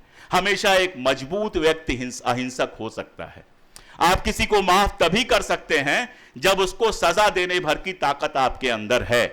वो चूहे बिल्ली वाला गांधी जी एग्जाम्पल देते हैं कि चूहे की क्षमा किस काम की? भाई वो तो वैसे भी बिल्ली उसको काट के, अगर बिल्ली के अंदर क्षमा पैदा हो जाती है तो वो अहिंसा की क्षमा है। तो पहली चीज अहिंसा, दूसरी चीज सर्वधर्म समभाव, बिना कोई समझौता किए भारत में हम खुल के ये बात कह सकें कि जितना मेरा ये देश है उतना ही किसी मुसलमान का है, ईसाई का है, उस पारसी का भी है जिसकी संख्या बहुत कम है, बौद्ध का भी है, जैन का भी है, कश्मीरी का भी है, साउथ इंडियन का भी है, नॉर्थ इंडियन का भी है। इस देश में रहने वाला एक एक नागरिक उतना ही महत्वपूर्ण है जितना मैं हूं, अगर हम ये कह सकें। और जातिगत जो भेदभाव है उसका लगातार प्रतिरोध, ये 3 चीजें हम कर सकें अगर लगातार, तो मुझे लगता है कि हमारे समय में हम कुछ परिवर्तन लाने में सफल हो सकते हैं। बहुत आभार। शुरू, आपके पास है 15 मिनट। इसको हटा दीजिए, इसको हटा दीजिए, मैं जमीन पे बैठा हूं। कई लोगों के सवाल होंगे, माइक है, किसको पूछना है? हाँ, उनको माइक दीजिए। अशोक जी, बहुत बहुत कृतज्ञता। हम जब भी गांधी जी को पढ़ते हैं और गुनते हैं और आपके वीडियो भी देखते हैं, तो हमारे युवाओं के मन में बहुत सा प्रश्न आते हैं। उसमें से सबसे प्रमुख प्रश्न ऐसा होता है कि गांधी के मार्ग पर हमें दिशा दर्शन तो हुआ है, लेकिन जो प्रोग्राम और जो कार्यक्रम जो गांधी जी ने हमें दिया है, जैसे कि रचनात्मक कार्यक्रम और एकादश व्रत, तो हम रचनात्मक कार्यक्रम को समग्रता से उसका इम्प्लीमेंटेशन क्यों नहीं कर पाए और क्यों समझ नहीं पा रहे? हमारा ये भारत क्या समझ में कमज़ोर तो क्यों नहीं है? और इतनी सादी सी सिंपल बात गांधी जी ने जो अपने अंतिम आयुष्य में कही, उसके कई सारी समस्याओं का समाधान हमें रचनात्मक कार्यक्रमों में दिखता है। तो ये कार्यक्रम कैसे निकल के आए हम युवकों के बीच में और नागरिकता के बीच? जो एक संस्थात्मक गांधीवाद पैदा हुआ गांधी जी के जाने के बाद और आज़ादी के बाद, कांग्रेस की सरकार थी, गांधीवादियों को सारी सुविधाएं मिली, संस्थाएं बन गई, संस्थाओं के चेयरपर्सन बन गए। साउथ अफ्रीका तो सब जिंदगी में 4-5 बार घूम ही आए, इसके अलावा भी अलग अलग जगहों पर जाकर भाषण दे आए। सबसे बड़ा नुकसान ये हुआ कि सबसे बड़ा नुकसान ये हुआ कि गांधीवाद अपने जीवन में पहली बार सुविधाओं के पैर पर चलने लगा। गांधी जी का पूरा जीवन असुविधाओं का जीवन है। आश्रम बनाए, छोड़ दिए, चंदा मांगा। वो किस्सा आप जानते ही हैं, साबरमती में आश्रम बनाया उन्होंने और एक दलित परिवार रहने चला आया। उस दलित परिवार को उन्होंने अपने साथ रखा, जो उनका सिद्धांत था। बा भी नाराज थी, लेकिन किसी तरह से हुआ, चंदे मिलने बंद हो गए। महीने 1.5 महीने बाद क्या हुआ, अचानक एक गाड़ी रुकी और कोई उनको थैली थमा गया, तो आश्रम चलता रहा। तो चंदे पर चला, जनता के पैसे पर चला, जनता की जरूरतों के हिसाब से चला। सरकार बन गई तो ये लगा जनता की जरूरतें तो सरकार पूरी कर रही है, सरकार मुफ्त में शिक्षा भी दे रही है, सरकार मुफ्त में चिकित्सा भी दे रही है, तो सरकार ही रचनात्मक कार्य करेगी, सरकार ही गांधीवादियों की है। तो जमीन पर जो आंदोलन चलना था, और ये मेरा अपना अनुभव है, हो सकता है आप इससे या कोई भी इससे अलग राय रखे, वो नहीं चला, सुविधा के पैरों पर चलने लगा। और इसीलिए साबरमती जैसे आश्रम के साथ भी जब इतना बड़ा अनाचार अत्याचार होता है, तो हम नहीं देखते हैं कि कोई बड़ा आंदोलन खड़ा होता हुआ हमें दिखता है, कोई कॉल भी नहीं मिलती है जहां हम जा सकें। आप ये कह सकते हैं कि आप भी तो पहल ले सकते थे, मुझे नहीं लगता कि मैं पहल ले पाता, लेकिन जो वहां लोग थे उनके भी कोई पहल नहीं दिखाई दी। आप इलाहाबाद में देखिए, गांधी आश्रम तोड़ दिया जाता है, अगल बगल के 50 लोग खड़े नहीं होते हैं। क्या बताता है कि अगल बगल के 50 लोगों के साथ भी वो रिश्ते नहीं बनाए जा सके कि वो आपको अपना समझ सकें। और उन संस्थाओं में आप जाके देखिए, 30-30 साल से लोग रह रहे हैं, परिवार रह रहे हैं, एक परिवार, एक पिताजी चले गए, बेटे रह रहे हैं, बेटे चले गए, उनके बेटे रह रहे हैं। तो मुझे लगता है कि मैं बार बार इस बात को कहता हूं कि इस देश को एक नॉन पॉलिटिकल गांधीवादी नेहरूवादी संगठन की जरूरत है। कब कैसे बनेगा, उसमें किसकी क्या भूमिका होगी, मैं नहीं जानता। और रचनात्मक कार्य जो हैं वो बहुत सूक्ष्म स्तर पर नहीं हो सकते, अब नहीं हो सकते। वो तभी होंगे जब एक अखिल भारतीय उसका स्वरूप बनेगा, या कम से कम राज्य का स्वरूप बनेगा, और उसकी आवश्यकताओं के हिसाब से उन पर चलना शुरू किया जाएगा। और जरूरी नहीं है कि जो रचनात्मक कार्य गांधी जी ने किए वही हम आज भी करें। आज नए तरीके के रचनात्मक कार्य हो सकते हैं। मैं तो YouTube को भी रचनात्मक कार्य मानता हूं कि कम से कम अपनी बात आप बहुत सारे लोगों तक बिना पैसा खर्च किए पहुंचा पाते हैं। तो यही है, मतलब बहुत सीधा कोई समाधान मेरे पास नहीं है। आपने अपना दर्द कहा, मैंने अपना दर्द शेयर कर लिया। और किसके सवाल है? पांडे सर, मेरा एक ऐसा सवाल है कि अपने देश के पंतप्रधान एक बार कहते एक टीवी चैनल में कि गांधी को कौन जानता था, उनके ऊपर पिक्चर आई उसके बाद में, उसके पहले से। तो ये कौन सा मैसेज वो देना चाहते थे? क्योंकि जितना ज्यादा दबाया जाए। आप उत्तर जानते हैं, इसका उत्तर क्या पूछना है? इसका जवाब भी बड़ा आसान है कि फिल्म किसके ऊपर बनती है। अशोक कुमार पांडे के ऊपर कोई फिल्म बनाएगा? नहीं। मोदी जी के ऊपर फिल्म कब बनी? जब वो प्रधानमंत्री बन गए। तो जब आप महत्वपूर्ण हो जाएंगे तब उनके ऊपर फिल्म बनेगी। वो भी एक इंटरनेशनल आके बना रहा है, कोई बेन किंग्सले छोटी मोटी चीज नहीं था। तो ये सब बेकार की बात है। मैंने थोड़ी बहुत दुनिया घूमी है और कोई ऐसा बड़ा शहर नहीं देखा है जहां गांधी का पुतला ना हो। तो गांधी को जब चश्मा पहना के और केवल झाड़ू थमा दिया गया, तभी आपको समझ जाना चाहिए था कि गांधी को ये कहां लेके जा रहे हैं। और इनसे उम्मीद भी क्यों करना? जिन लोगों की विचारधारा से जुड़े व्यक्ति ने गांधी की हत्या की है, उनसे आप उम्मीद कर रहे हैं वो गांधी को आगे बढ़ाएंगे। दुख उन पर कीजिए जो गांधी के नाम की राजनीति करते रहे और उन्होंने वो सब नहीं किया जो उनको करना चाहिए था। इनसे क्या उम्मीद करनी है? Thank you. नाम बताइए। सेजल फेंडर उगेमोगे। मेरा सवाल ये है कि गांधी जी के 3 नैतिक मूल्य, उनमें से एक सर्वधर्म समभाव, पर अभी भी हम जब देखते हैं स्कूल कॉलेजेस में कि सबसे ज़्यादा जो त्यौहार मनाए जाते हैं वो हिंदुओं के मनाए जाते हैं। जैसे कि स्कूलों में हम जन्माष्टमी देखते हैं, राधा कृष्ण का अवतार बना के आओ, फिर कभी स्कूल कॉलेजेस में गणपति स्थापना होती है, पर कभी भी किसी अन्य जाति, मतलब मैक्सिमम तो हिंदुओं के ही होते हैं त्यौहार, पर अन्य जातियों के त्यौहार बहुत कम मनाए जाते हैं। तो इस पर आपका क्या विचार है? हिंदुओं के त्योहारों में एक खूबी तो है कि उनको मनाया जा सकता है, ठीक है ना। एक इस खूबी को भी समझो कि उसको थोड़ा मनाया जा सकता है। इस तरह के त्यौहार हमारे यहाँ ज्यादा है, रीजनल त्यौहार हैं, नेशनल त्यौहार हैं। अब बिहू है, मैं पूछ रहा हूं कि दुनिया में मैंने मतलब कहां बिहू जैसा त्यौहार आपको मिलेगा? तो एक तो ये भी थोड़ा सा कारण ये है कि त्यौहार बहुत ज्यादा हैं, मनाए जाने लायक हैं, इसलिए मनाए जाते हैं। और दूसरा कारण वही है जो आप समझ रहे हो, उसमें मुझे कुछ जोड़ना नहीं है। मतलब मनाने को तो ईद भी मनाई ही जा सकती है, क्या दिक्कत है भाई? ईद में भी क्या करना है? आप वहां पे थोड़ा सा, और कई जगहों पर मनाई जाती थी, वो धीरे धीरे खत्म हो रही है। लेकिन आप वहीं देखो कि न्यू ईयर हर जगह मनाया जाता है, क्रिसमस हर जगह मनाया जाता है। क्यों? क्योंकि वो प्रभुत्वशाली प्रभावशाली लोग हैं, इसलिए वो हम मना लेते हैं, उनका हमारे ऊपर राज रहा है। लेकिन स्थानीय त्यौहार छोटे छोटे छोटे सिर्फ मुसलमानों की बात नहीं है। बहुत सारे ऐसे त्यौहार छोटे छोटे स्थानीय होते हैं जो स्कूलों में नहीं मनाए जाते हैं। तो शायद उनका भी एक अनुक्रम बनाया गया हो कि इनके त्यौहार सबसे महत्वपूर्ण हैं, फिर इनके त्यौहार, फिर इनके त्यौहार, बाकियों के नहीं मनाए जाएंगे।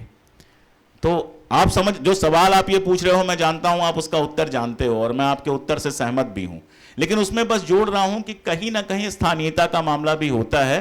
कुछ त्यौहार ऐसे होते हैं, जैसे जन्माष्टमी मुझे खुद बहुत पसंद है। मुझे यहाँ ये स्वीकार करने में अपने लोग बैठे हुए हैं, मैं नास्तिक व्यक्ति हूँ, बहुत पूजा पाठ नहीं करता हूँ मैं, लेकिन जन्माष्टमी मुझे पसंद है क्योंकि बचपन से देखते आप चले आ रहे हैं। तो जन्माष्टमी अगर कहीं मन रही है तो मैं जाके आधे घंटे खड़ा हो जाता हूं। होली पे मैं होलिका दहन में नहीं जाता हूं, लेकिन होली खेलने में बहुत मजा आता है। तो अभी भी अगर बचपन के दोस्त मिल गए तो थोड़ा बहुत रंग हम लोग साथ में खेल लेते हैं। दिवाली में पटाखे छोड़ने में बहुत मजा आता था, अब पोल्यूशन के चलते बंद कर दिया है, वो अलग बात है। तो भारत एक अलग तरह का त्योहारों का देश है, इसलिए त्योहार स्कूल में भी मनाए जाते हैं। इसको लेके बहुत ज्यादा संजीदा होने की जरूरत नहीं है।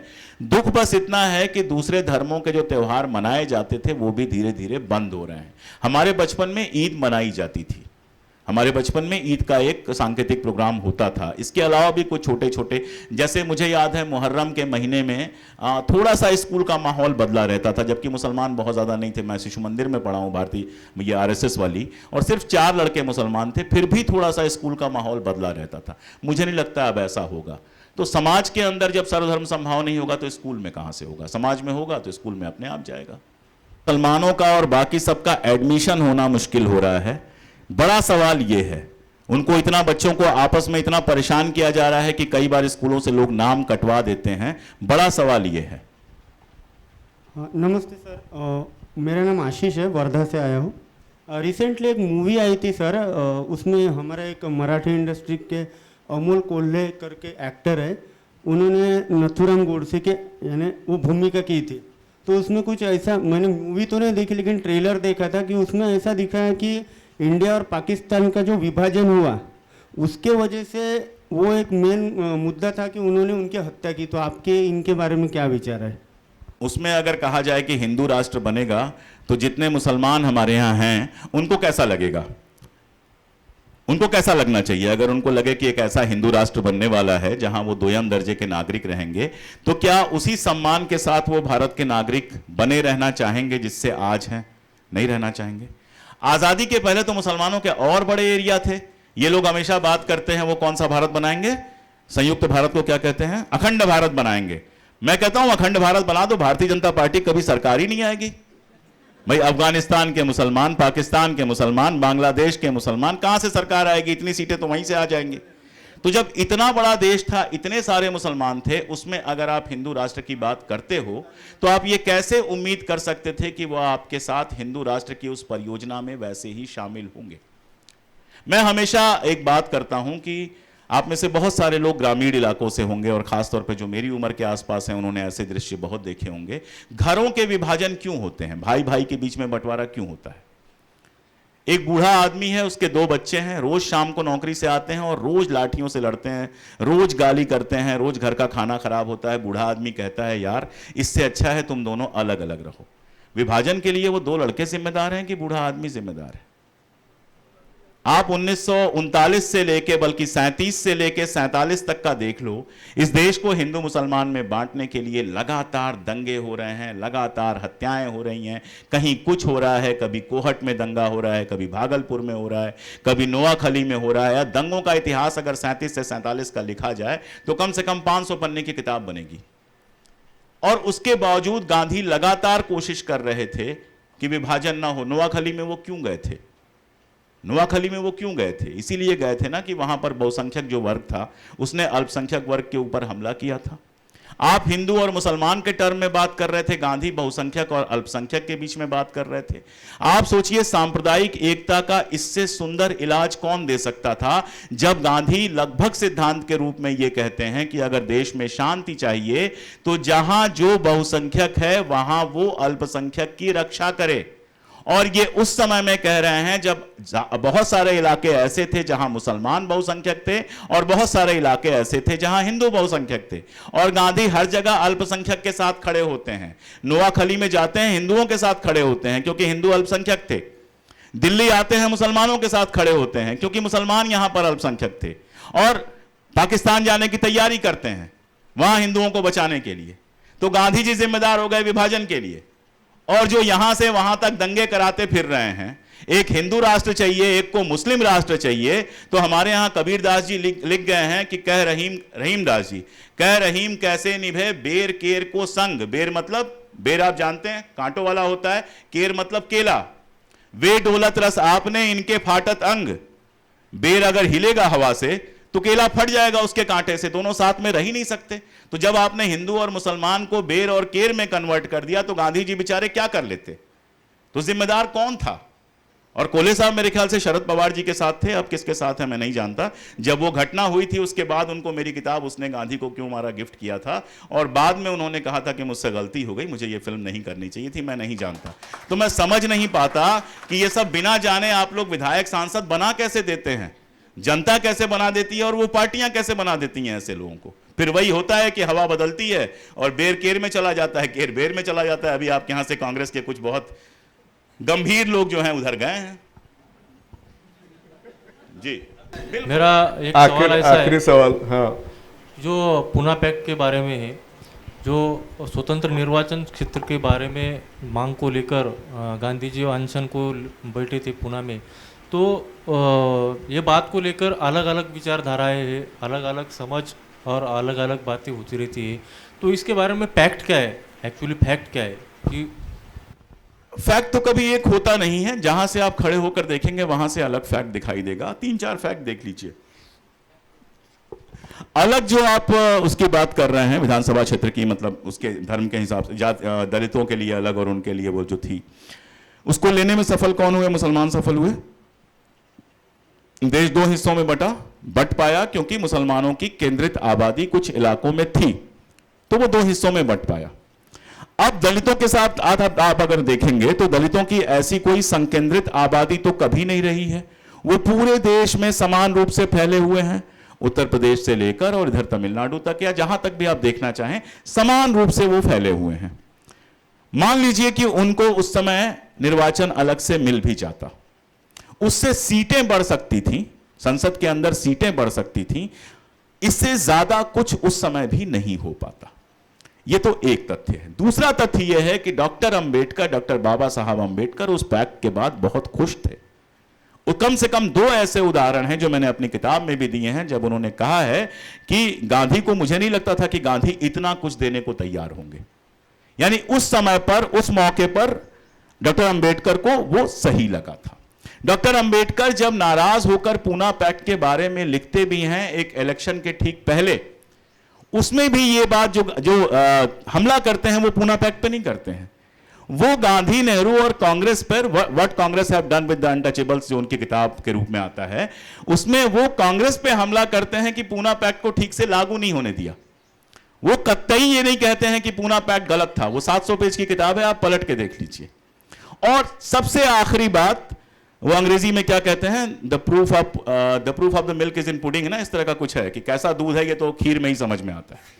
आजादी मिलती है, महात्मा गांधी, सरदार पटेल, इन सब की इच्छा थी कि डॉक्टर अंबेडकर संविधान सभा में जाएं। डॉक्टर अंबेडकर संविधान सभा में जाते हैं, और मैं बहुत ताकत के साथ कह रहा हूं, किसी ने एहसान नहीं किया था। He deserve that. अगर भारत में उस समय कोई ऐसी संविधान सभा बनती जिसमें बाबा साहब नहीं होते तो वो अधूरी होती, ये मैं पूरी ताकत के साथ कह रहा हूं, तो कोई एहसान नहीं किया था। बाबा साहब संविधान सभा में ड्राफ्टिंग कमेटी के चेयरपर्सन बनते हैं, और संविधान सभा की बहसों में बाबा साहब, पंडित नेहरू, इन 2 लोगों से ज्यादा कमेंट किसी के आपको नहीं मिलते हैं, सबसे ज्यादा इनके कमेंट्स हैं। कहीं एक जगह भी उन्होंने उस निर्वाचक प्रणाली की मांग की है? एक जगह भी मुझे बता दीजिए कि वो निर्वाचक प्रणाली दे।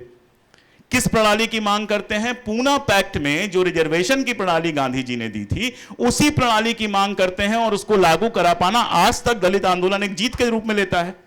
दलित आंदोलन अगर डॉक्टर अंबेडकर का सम्मान करता है, उनको अपने देवता की तरह ट्रीट करता है, तो क्यों करता है? क्योंकि संविधान के अंदर वो आरक्षण का अधिकार दिलवा पाए, और वो आरक्षण जो था, उसकी नियमावली, उसका तरीका सबसे पहले कहां से आया? पूना पैक्ट में आया। महात्मा गांधी ने उसको सजेस्ट किया था।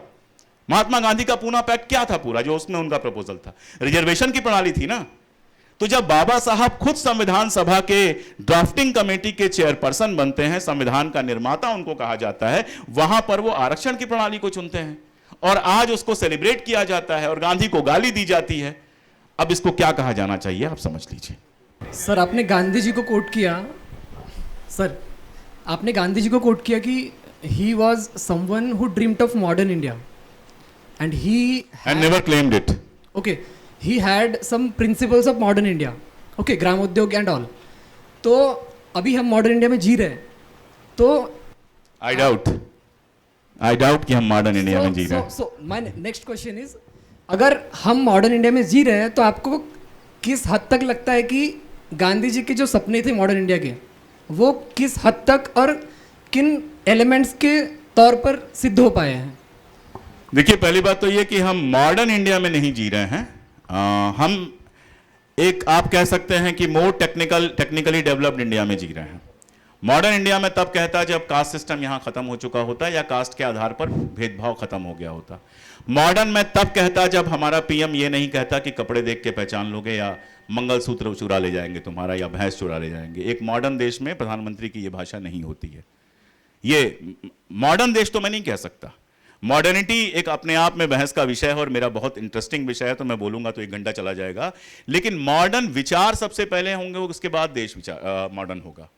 हम एक ऐसे देश में जी रहे हैं जहां इकोनॉमिक डिस्पैरिटी आज़ादी की लड़ाई के दौरान जो डिस्पैरिटी थी उससे ज़्यादा है। हम एक ऐसे देश में जी रहे हैं जिसमें सबसे मूर्ख और सबसे धार्मिक रूप से कट्टर लोग सत्ता के आसपास हैं या फिर सत्ता में हैं, और या फिर होशियार लोग सत्ता के करीब जाकर मूर्खों की तरह व्यवहार करने लग रहे हैं। हम एक ऐसे समय में जी रहे हैं जिस समय सारे पुरातन मूल्यों को दोबारा से अधुनातन मूल्य के रूप में प्रस्तुत किया जा रहा है।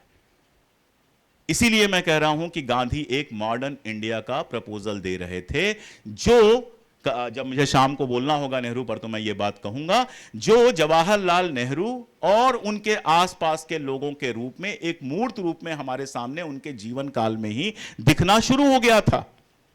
एक आदमी कितना महत्वपूर्ण है या क्या सोचता है, इसको देखने का सबसे अच्छा तरीका है कि वो किन लोगों का दोस्त है और किन लोगों को आगे बढ़ाता है। गांधी जिन लोगों को सत्ता में लाने की बात कर रहे थे, जिनको आगे बढ़ाने की जो कॉम्बिनेशन हमको दे रहे थे, वो सरदार पटेल और जवाहरलाल नेहरू का था। अगर इस कॉम्बिनेशन को आप समझ लेंगे तो आपके समझ में आ जाएगा कि गांधी किस तरह से मॉडर्निटी को बढ़ावा दे रहे थे। सवाल भी नहीं है, सुझाव भी है मेरा ये कि मतलब इतने सालों बाद भी गांधी जी कह लीजिए, नेहरू कह लीजिए, अंबेडकर कह लीजिए, जितने भी तमाम महापुरुष हैं, जितने भी लोग हुए हैं, उनकी बदनामी का जो सिलसिला है वो लगातार जारी है। और हम लोग, हमारे पास अभी भी कोई ऐसा कोई बहुत सोचा समझा तरीका नहीं है जिसके चलते हम लोग उनको जवाब दे पाए। एक छोटी छोटी जैसे मतलब टिडबिट्स होने चाहिए, कुछ जो आमतौर पर एक जो सवाल उन लोगों की ओर से या जो प्रोपेगेंडा उनके तरफ से फैलाया जाता है, उसके जवाब के लिए हमारे पास क्या प्रणाली होनी चाहिए। सर, मेरा भी एक सवाल है कि गांधी और नेहरू आइकॉन क्यों नहीं बन पा रहा है यूथ के? जैसे इवन लोगों के आइकॉन भगत सिंह बन रहा है। हमारे अमरावती में रहता हूँ मैं, नचिकेत राठौड़ मेरा नाम है। तो लोगों के आइकॉन भगत सिंह है, क्योंकि लोगों को पता भी नहीं है कि वो कम्युनिस्ट है, उसको टीका लगा के हिंदुत्ववादी बता रहे हैं। लेकिन गांधी और नेहरू इस देश के आइकॉन, यूथ के आइकॉन क्यों? क्योंकि गांधी और नेहरू को टीका लगा के आप हिंदुवादी नहीं बता पाओगे, प्रॉब्लम ये है।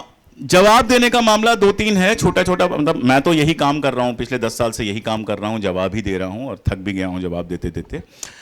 एक सीधी सी बात यह है कि दुष्प्रचार जिस तरह से किया गया है और बहुत प्लान तरीके से, मैं यूनिवर्सिटी में पढ़ता था, गोरखपुर यूनिवर्सिटी में, और वामपंथी संगठन से जुड़ा हुआ था।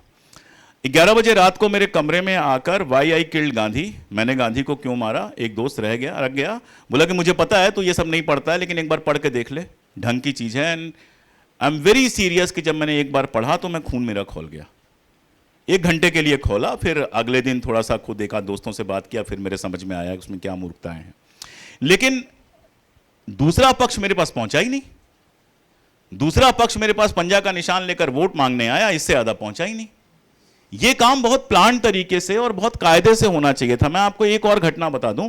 इमरान प्रताप गढ़ी हमारे मित्र हैं, वो बने कांग्रेस के अल्पसंख्यक मोर्चा के अध्यक्ष, और उन्होंने मुझसे पूछा कि अशोक जी आप भी सलाह दीजिए, बहुत लोग सलाह दे रहे हैं, क्या किया जाए। मैंने कहा भाई, मौलाना अबुल कलाम आज़ाद पर मैंने एक लेक्चर करवाया दिल्ली के अंदर, और जामिया के प्रोफेसर थे, अब तो उनकी कोविड में डेथ हो गई। उनको मैंने फ़ोन किया, मैंने कहा सर आप एक्सपर्ट हैं, आ जाओ बोलने के लिए।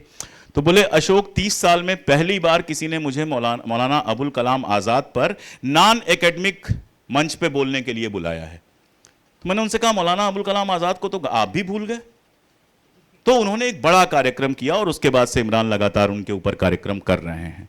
जवाहरलाल नेहरू, मैं बताऊं, जो मेरी उम्र के लोग हैं इस बात की तस्दीक करेंगे, 14 नवंबर को बस एक समारोह की तरह उनको याद किया जाता था, इससे ज्यादा कुछ नहीं किया जाता था। गुलाब के फूल बांटे जाते थे। तो we should be very thankful to Mister Narendra Modi कि उनके आने के बाद कम से कम सवालों के जवाब देने की जरूरत तो पड़ी है। वरना अगर मैंने मोदी के आने के पहले उसने गांधी को क्यों मारा लिखा होता तो गांधीवादी में से कहते कि क्या बेवकूफी की बात है, ऐसे लोगों को जवाब देना है, इसमें क्या नया तुमने लिख दिया। तो और दूसरा ये कि सब कुछ लिखा जा चुका है या कोई और लिखेगा, इससे बाहर निकलिए। सब इतिहासकार हैं, मैं इस तरह की किसी उसमें नहीं मानता कि ये इतिहास में करेगा, ये इसमें करेगा। सब प्रोफेसरों का काम है, कान का डॉक्टर अलग, दांत का डॉक्टर अलग, ये सब प्रोफेसरों का काम है। हर आदमी एक्सपर्ट बन सकता है। गांधी के फैक्ट चेक करना कितना आसान काम है, बस 2 मिनट लूंगा।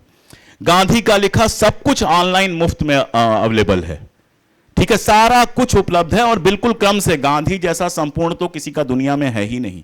तारीख से सब कुछ लिखा हुआ है, 21 जनवरी 1920 को क्या क्या बोला, किसको किसको चिट्ठी लिखा, सब है। अब उधर से एक फोटो लग जाता है कि गांधी जी ने इनके मरने पर कहा था, और हमारे इनबॉक्स भर जाते हैं, अशोक जी जरा चेक कीजिए कहा था कि नहीं कहा था। अरे भाई वो मरे 12 जनवरी 1920 को, देखो कौन से खंड में है। 12 जनवरी 1920 को 20 पेज होंगे गांधी जी के, देख लो कहा है कि नहीं कहा है, और कहा है तो 2 लाइन जहां पे उन्होंने काट दिया है स्क्रीनशॉट को, उसके नीचे कौन सी लाइन कहा है वही पढ़ लो, उतने से काम चल जाएगा। तो ये किसी संस्था के ऊपर या किसी पार्टी के ऊपर आप नहीं छोड़ सकते, ये हम सबका काम है और ये हम सब कर सकते हैं। फैक्ट चेकिंग को इतना मुश्किल काम नहीं है जितना थियरेटिकल। जिनको पैसे कमाना है उनको छोड़ दीजिए, लेकिन आम जनता के लिए फैक्ट चेकिंग कोई मुश्किल काम नहीं है। इतनी किताबें उपलब्ध हैं। एक व्यक्ति को पकड़ लीजिए, आप पकड़ लीजिए कि मैं गांधी की फैक्ट चेकिंग करूंगा, एक साहब पकड़ लें कि हम नेहरू की फैक्ट चेकिंग करेंगे, तीसरे पकड़ लें हम पटेल की फैक्ट चेकिंग करेंगे। 10-10, 12-12 किताबें हैं, खरीद लीजिए, 2-3 महीने मेहनत कर लीजिए। मूर्खों के आगे आप, मतलब मूर्ख आपके सामने 5 मिनट नहीं टिकेंगे। और एक और बात, केवल जवाब देने में उलझिए मत। हम पापी नहीं हैं कि हम जवाब देंगे, हमने तो आजादी की लड़ाई दी है। पलट के सवाल पूछिए। जैसे मुझसे कोई कहता है कि भगत सिंह का मुकदमा लड़ने गांधी क्यों नहीं गए, तो मैं कहता हूं इसलिए क्योंकि सावरकर नहीं गए। गांधी वेट कर रहे थे कि सावरकर पहले पहुंचे, पीछे से मैं आ रहा हूं, और सावरकर अगर नहीं आ सकते थे तो कम से कम श्यामा प्रसाद मुखर्जी आ जाते, उसके बाद गांधी जाते। तो पलट के सवाल पूछिए। हर समय जवाब क्यों देना है? जवाब अपराधी को देना होता है। और यह भी एक साजिश है कि आपको इतने सवालों में उलझा दिया जाए कि आप पलट के सवाल पूछे ना, हमेशा डिफेंसिव बने रहें। मत बनिए डिफेंसिव। हमने पाप नहीं किया है। मेरे नाना आजादी की लड़ाई में जेल गए थे, हमारे पुरखों ने जान दी है, हमने कोई पाप थोड़े किया। पाप उन्होंने किया है जो अंग्रेजों के चरण चाट रहे थे, वो जवाब दें, हम क्यों जवाब देंगे? बहुत बहुत धन्यवाद अशोक जी। कंटिन्यूसली 80 मिनट तक आपने लगातार ये किया और सबको लगता है कि बोलते ही रहे। दोस्तों निराश मत होइए, और फिर से आने वाले हैं 3:10 में अशोक जी, और विषय तब उनका और खास रहेगा, पंडित जवाहरलाल नेहरू, धर्मनिरपेक्षता और आज का बदला हुआ संदर्भ। अभी हम 10 मिनट का ब्रेक लेते हैं और फिर जाते हैं मजबूती का नाम महात्मा गांधी की तरफ। ये बड़ा अद्भुत संयोग है कि प्रोफेसर पुरुषोत्तम अग्रवाल ने भी एक लेक्चर दिया था दिल्ली में, मुझे लगता है 2002 या 2001 की बात है ये, और उसमें भी उन्होंने यही प्रस्तावना दी थी कि मजबूरी नहीं, मजबूती का नाम महात्मा गांधी, और वो भी पुस्तिका के रूप में आ चुकी है। तो आज तक तो मैं यही जानता था कि प्रोफेसर साहब ने कहा है, लेकिन कितनी अच्छी बात है कि अलग अलग जगह एक ही बात को अलग अलग लोग कह रहे हैं। मजबूती का नाम महात्मा गांधी, कहीं मजबूरी का नहीं है।